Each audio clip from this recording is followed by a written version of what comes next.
اعوذ باللہ من الشیطان الرجیم بسم اللہ الرحمن الرحیم۔ سورہ بنی اسرائیل کے تیسرے اور چوتھے رکوع کی 18 آیات میں جیسے کہ میں عرض کر چکا ہوں، حبر الامہ حضرت عبداللہ ابن عباس رضی اللہ تعالی عنہما کے قول کے مطابق تورات کی تعلیمات کا نچوڑ اللہ تعالیٰ نے دے دیا ہے۔ So to say, this is the Quranic version of the 10 commandments of Torah۔ ذہن میں تازہ کر لیجئے، سب سے پہلی ہدایت، مت پوجو کسی کو سوائے اللہ کے، بندگی پرستش صرف اللہ کی۔ دوسری ہدایت، والدین کے ساتھ حسن سلوک، اور اس موضوع پر یہ قرآن مجید کا ذروۂ سنام ہے۔ اگر وہ تمہارے پاس بڑھاپے کی عمر کو پہنچ ہی جائیں تو انہیں اف تک مت کہو، انہیں کبھی جھڑکو نہیں، ان کے سامنے اپنے کندھے جھکا کر رکھو، عاجزی اختیار کرو، تواضع اختیار کرو۔ ہاں یہ کہ اگر کسی وقت کوئی بات ان کی رد کرنی ہی پڑے جبکہ تمہارے دل میں کوئی میل نہ ہو، سرکشی نہ ہو، تو اللہ تعالیٰ جانتا ہے تمہارے دلوں کی حالت کو، اللہ معاف فرمائے گا۔ تیسری ہدایت، رشتہ داروں کے حقوق ادا کرو اور محتاجوں کے اور غرباء کے مسک۔ چوتھی ہدایت، فضول خرچی میں دولت مت اڑاؤ۔ یہ تیسری اور چوتھی باہم مربوط ہے۔ اگر فضول خرچی میں دولت اڑاؤ گے تو ادائے حقوق کے لیے پیسے نہیں آئیں گے، بلکہ انسان مصرف جو ہے اپنی فاضل دولت کا کرے۔ حقوق کا ادا کرنا، اس میں قرابت دار سب سے پہلے ہے، پھر اور جو بھی محتاج ہیں، مسکین ہیں، پھر یہ کہ اللہ کے دین کے لیے خرچ کرنا ہے۔ اس میں پھر مزید ہدایت کہ اگر کسی وقت تمہاری اپنی حالت ایسی نہ ہو کہ کسی کے ساتھ تعاون کر سکو، تب بھی یہ ہے کہ بات نرم کرو، معذرت کرو بڑے اچھے انداز میں۔ اسی سلسلے میں مزید ہدایت کہ ان صدقات اور خیرات کے معاملے میں بھی انتہا پسندی نہیں ہونی چاہیے۔ نہ یہ ہو کہ آدمی بخیل ہو جائے اور ہاتھ اپنی گردن سے باندھ لے کہ کوئی پیسہ نکلے ہی نہ یہ کہ اپنے دونوں ہاتھ کھلے چھوڑ دے تو پھر یہ کہ اسے بعد میں پچھتانا پڑے۔ اسی میں مزید ہدایت، اگر تم اپنے کسی عزیز کا یا کسی اور بیچارے غریب انسان کا چاہتے ہو کہ اس کا حال بدل جائے، اس کی حالت بہتر ہو جائے، اپنی حد تک جو تم کر سکتے ہو ضرور کرو، لیکن یہ نہ سمجھو کہ تم کسی کی حالت بدلنے پر قادر ہو۔ کسی کے رزق کی کشادگی یا تنگی یہ سراسر اللہ کے ہاتھ میں۔ ایک اور ہدایت، زنا کے قریب تک نہ پھٹکنا، یہ بہت ہی بری شے، بے حیائی اور برا راستہ ہے۔ مزید ہدایت، انسانی جان کا احترام، قتل ناحق سے بچنا، اور جو شخص ناحق قتل کر دیا جائے اس کے ورثاء کو ہم اختیار دیتے ہیں، ان کے ہاتھ میں اختیار ہوتا ہے کہ قاتل کو معاف کریں یا قاتل سے جان کے بدلہ جان جو ہے اس کی لیں۔ مزید ہدایت، یتیموں کے مال کے قریب نہ پھٹکنا، لیکن بہت عمدہ طریقے سے ان کی حفاظت کرو، امانت سمجھو اس کو، یہاں تک کہ وہ اپنی بلوغت کو پہنچ جائیں، پھر یہ ہے کہ تم ان کے مال ان کے حوالے کر ہی دو گے۔ عہد کی پابندی کرو، جہاں معاہدہ ہو جائے، وعدہ ہو، اس کو پورا کرو، اور جب ناپ کا دینے لگو تو ناپو بھی پورا، اور تول کر دو تو سیدھی ترازو سے تولو۔ یہی بہتر ہے نتیجے کے اعتبار سے بھی، اسی سے جو بقیت اللہ جو بچ جائے گا تمہارے لیے اس میں برکت ہوگی۔ اور بے ایمانی سے کم ناپ کر کم تول کر کچھ زیادہ اگر تمہیں فوری طور پر حاصل کر بھی لیا تو اس میں برکت نہیں ہوگی، بلکہ اس میں نحوست ہوگی۔ ان تمام چیزوں کے بارے میں فرمایا۔ اب جو اس کے بعد جو ہدایت ہے جو بہت اہمیت کی حامل ہے، وَلَا تَقْفُ مَا لَيْسَ لَكَ بِهِ عِلْمٌ، ایسی چیز کے پیچھے مت پڑو یا مت لگو جس کے لیے تمہارے پاس علم نہیں ہے۔ انسان کا بحیثیت اشرف المخلوقات، اس کا طرز عمل جو ہے وہ علم پر مبنی ہونا چاہیے، توہمات پر نہیں، خام خواہ کے توہمات جن کے لیے کوئی بنیاد نہیں، کوئی دلیل نہیں، ان توہمات کے اوپر انسان اپنی روش کو استوار کرے، یہ اس کے شایع نشان نہیں ہے۔ البتہ اب علم جو ہے وہ دو طرح کے ہیں، یہ ہم سورہ بقرہ کے چوتھے رکوع میں دیکھ آئے ہیں۔ ایک ہے ہیومن نالج، ایکوائرڈ نالج، انسان جو علم حاصل کرتا ہے، اور ایک ہے ریویلڈ نالج جو اسے دیا جاتا ہے۔ وہ وحی کے ذریعے سے آتا ہے، الہام کے ذریعے سے آتا ہے۔ وہ ریویل نالج جو ہے اس کے ریسیپینٹ جو ہے وہ ہیومن سول ہے، اسپرٹ ہے، یہ نہیں ہے، یہ سینسز نہیں ہے، یہ دماغ نہیں ہے۔ وہی چاہے جلی ہو چاہے خفی ہو، الہام ہو، کشف ہو، رؤیا صادقہ ہو، کوئی بھی شے ہو، اس کا تعلق اس حیوانی وجود سے نہیں ہے، اس کا در حقیقت اس روحانی وجود سے ہے جس کا مسکن قلب ہے۔ اب ظاہر بات ہے کہ اس میں بھی جو وہی خفی عام لوگوں کو ہو جاتی ہے، الہام ہو جاتا ہے، کچھ اور ہو جاتا ہے، وہ بھی کوئی دلیل نہیں ہے۔ اس شخص کے لیے تو دلیل ہے وہ، اگر وہ شریعت کے خلاف نہ ہو، لیکن کسی اور کے لیے دلیل نہیں ہے۔ جو ریویل نالج ہے اس میں صرف وحی جلی جو انبیاء کے پاس آئی ہے وہ دلیل ہے، وہ دلیل قاطع ہے، وہ برہان قاطع ہے۔ ان کے پاس جو وحی جلی آئی وہ بھی، اور جو وحی خفی آئی وہ بھی۔ وحی نبوت جو ہے وہ علم ہے، العلم۔ ایک علم تو یہ ہے، اور دوسرا علم وہ ہے جو انسان حاصل کرتا ہے خود۔ اس کے لیے یہ سینس آرگنز جو اس کو دیے گئے ہیں، حواس خمسہ، جن میں سے اہم ترین جو ہے ان السمع والبصر، سماعت اور بصارت، باقی یہ کہ تین اور بھی ہیں، چھونا ہے، چکھنا ہے، سونگنا ہے۔ ان سے جو سینس ڈیٹا ملتا ہے پھر وہ یہاں فیڈ ہوتا ہے دماغ میں، برین میں، اور یہ ایک کمپیوٹر ہے جو اسے پروسیس کرتا ہے، اس سے کچھ نتیجے نکالتا ہے۔ یہ آیت در حقیقت اس سے بحث کر رہی ہے۔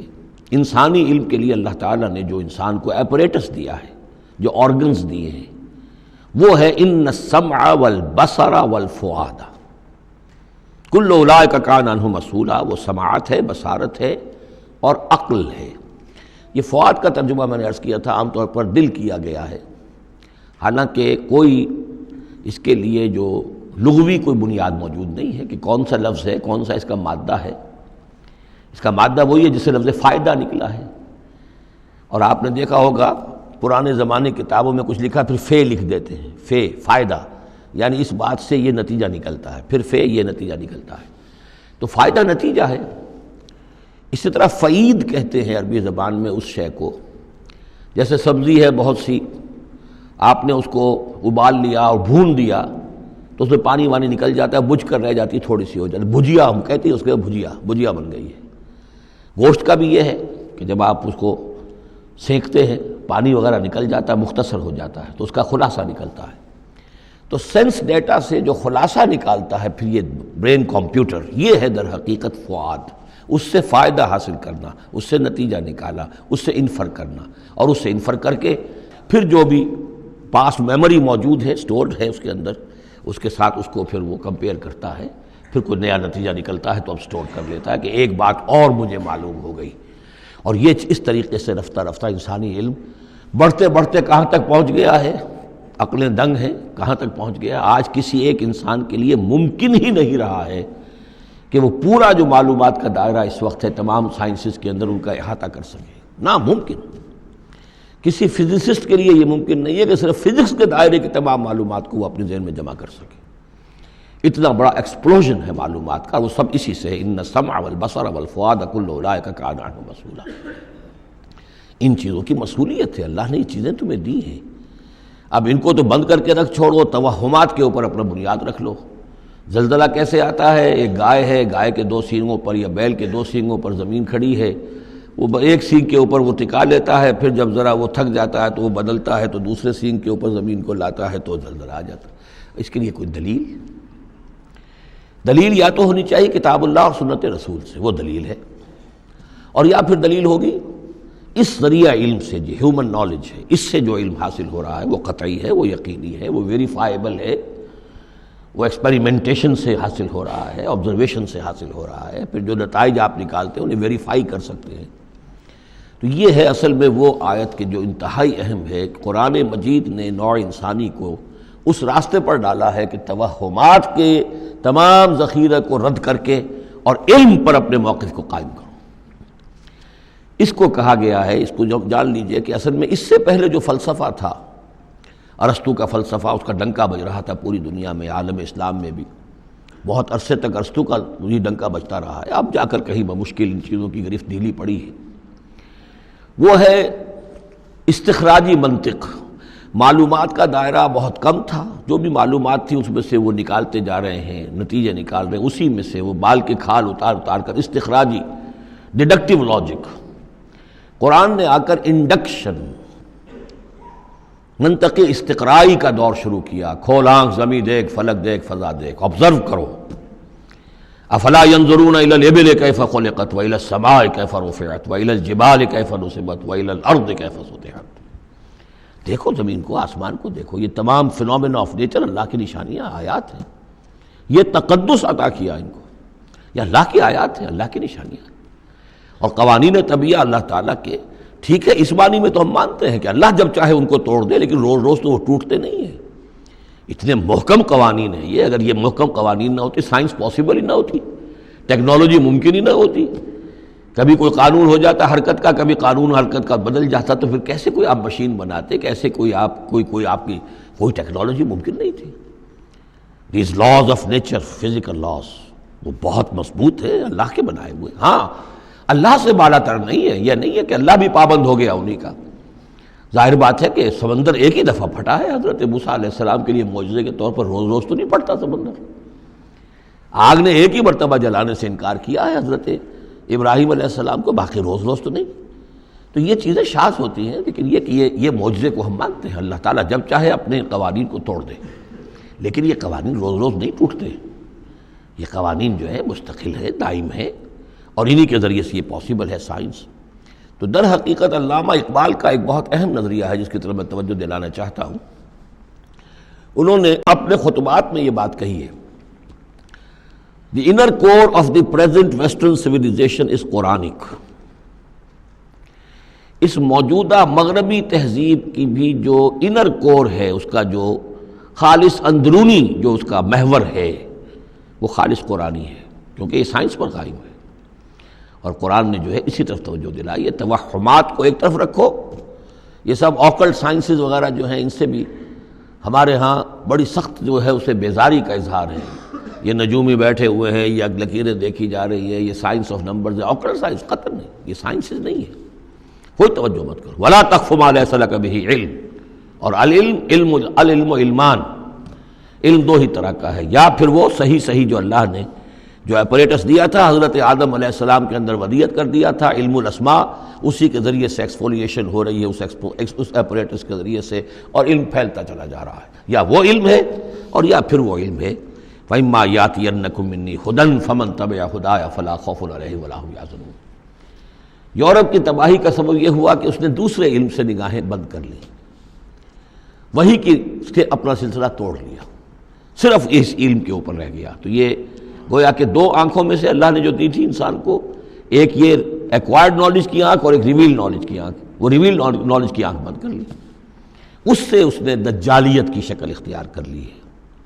ورنہ خود اپنی جگہ پر یہ ایکوائرڈ نالج، یہ علم الاسماء، یہ اللہ کا عطا کردہ ہے.